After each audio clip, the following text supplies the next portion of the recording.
Assalamualaikum warahmatullahi wabarakatuh. Saudara-saudara sekalian, Anda kembali bersama Ishak Rafiq, Direktur Eksekutif Masa Depan Institute dan Ketua Dewan Pakar Forum Aksi. Kita berada di patung kuda di sekitar bundaran Monas dekat Indosat. Pada hari anti korupsi ini, orang-orang berdemo tadi di depan Kemenko Perekonomian, tapi tidak ditemui oleh Bapak Menko kita Erlangga Hartarto. Tidak apa-apa, tuntutan itu telah disampaikan secara vokal melalui berbagai media. Prabowo telah melakukan satu gebrakan yang luar biasa dengan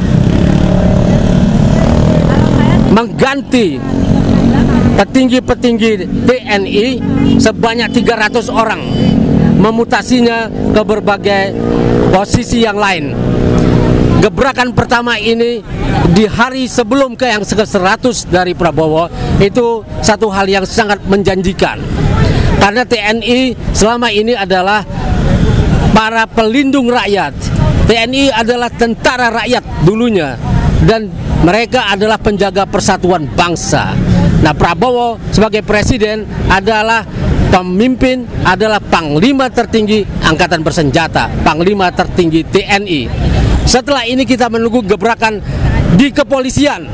Kepolisian selama ini kita sudah tahu banyak menjadi backing judi online, menjadi backing koruptor, menjadi backing ketika kejaksaan mencoba memproses korupsi di PT Timah berhadapan dengan Densus 88, sesuatu hal yang sangat aib di negara manapun. Dan pada zaman Jokowi itu tidak diproses, dibiarkan begitu saja seolah-olah memang menginginkan itu. Pada zaman Prabowo saya yakin ini tidak akan bisa dibiarkan. Apalagi keinginan Prabowo adalah menghapus korupsi dari Indonesia, memproses semua koruptor-koruptor itu. Nah, nanti Erlangga dulu memang sempat menjadi sandera dari Jokowi ketika mau menjadi capres karena kasus ekspor produk perkebunan dan sawit, dan ini membuat dia tertekuk dan akhirnya jabatannya sebagai Ketua Umum Golkar diminta Jokowi untuk diserahkan kepada Bahlil, dan Bahlil dengan langgeng masuk saja di situ. Dan Bahlil orang sudah tahu bahwa dia juga tidak bersih dari kasus-kasus.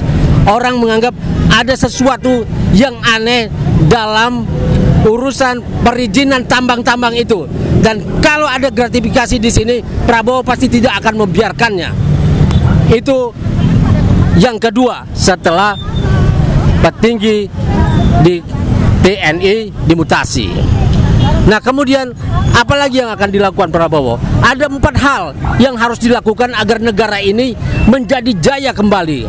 Yang pada 10 tahun terakhir kita kehilangan ini. Ada 10 tahun yang hilang dari sejarah Indonesia, yaitu ketika Jokowi sampai memegang tampuk pemerintahan pada tahun 2014, sebetulnya SBY telah meninggalkan Indonesia dalam keadaan yang cukup baik. Ada pertumbuhan 6,2%. Kemudian nilai dolar 9,5 ya, 9.500 rupiah per dolar. Kalau naik dia jadi 10.000 dan turun lagi. Tapi pada zaman Jokowi nilai rupiah ini mengempis sampai seperti pada zaman sebelum reformasi, pada zaman krisis 97-98, di mana nilai rupiah sampai mencapai 16.000 lebih. Dan ini sangat mengerikan. Ini menyebabkan harga-harga menjadi tinggi, tarif listrik menjadi tinggi, BBM menjadi tinggi. Dan ini adalah tugas Prabowo meringankan hidup rakyat dengan cara melunakkan dolar. Bagaimana caranya? Ini yang harus kita lakukan sekarang. Yaitu yang pertama adalah mengontrol devisa, di mana perdagangan hasil perdagangan luar negeri Indonesia harus masuk ke Bank Indonesia. Itu satu. Dulu kita mengalami defisit itu surplus perdagangan internasional kita 234 miliar US dollar, tapi dananya tidak masuk ke BI. Dia ada di mana? Dia di Hong Kong, di Singapura, atau di mana? Dan ini tidak membawa berkah bagi Indonesia. Nah, zaman Prabowo ini harus dikontrol, sehingga kalau ada 234 miliar US dollar sedangkan kita punya devisa 130, maka ini menjadi akumulasi keduanya ini akan mencapai hampir 400 miliar US dollar. Dan kalau terjadi kontrol devisa, pasti dalam waktu 1 tahun kita bisa sampai punya 1000 triliun, ya, 1000 miliar US dollar, artinya 1 triliun US dollar di BI. Kalau ini bisa dilakukan, maka nilai rupiah akan menguat, otot rupiah akan menguat, dan mungkin nilai dolar itu bisa turun sampai menjadi 6.000 atau 5.000. Kalau ini terjadi, harga BBM akan murah, listrik akan murah, dan hidup rakyat akan menjadi lebih ringan karena inflasi akan jauh di bawah. Itu yang kedua yang harus dilakukan Prabowo adalah kontrol devisa. Yang ketiga adalah minta bagian lebih besar dari SDA kita. Tambang-tambang kita menghasilkan sesuatu yang sangat besar, tapi dananya tidak ada. Kita ekspor nikel kita ke Cina 5 juta ton, tapi dananya tidak ada di sini dan tidak ada pencatatan. Prabowo pasti akan mengejar ini. Siapa itu yang punya dan harus kemana harusnya? Harusnya nilainya itu ada di BI. Baru kita bisa membangun negara ini seperti yang diinginkan Prabowo, seperti dalam misi dan visinya ketika dia berpidato perdana di gedung MPR. Nah, kemudian yang keempat adalah membangun Indonesia sebagai lumbung pangan dunia. Artinya semua penyerobot tanah-tanah rakyat, termasuk untuk PSN, itu harus ditarik kembali buat negara. PSN harus dicabut dari Indonesia karena itu sudah melanggar Undang-Undang Dasar 1945.